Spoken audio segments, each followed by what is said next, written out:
नमस्कार मित्रांनो, आर्थिक प्लॅनिंग म्हणजे एकदाच करून झालं असं नाही. ती सवय आहे आणि सवयी बदलल्या की आयुष्य बदलतं.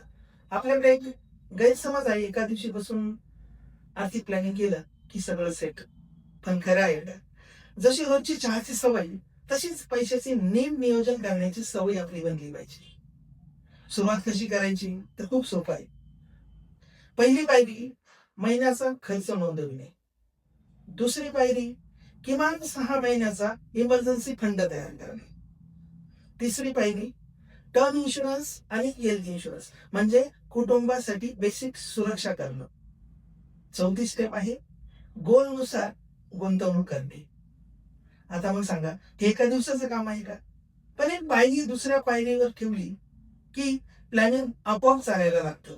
तुम्हालाही लक्षात येईल, मी आता पैशाचा गुलाम नाही, तर मालक झालो. आर्थिक प्लॅनिंग हा मोठा अडथळा नाही, हा फक्त एक डिसिप्लिन आहे. आज पहिली पायरी टाका, उरलेलं मी सांगतो. फॉलो करा अशाच आर्थिक टिप्ससाठी. धन्यवाद.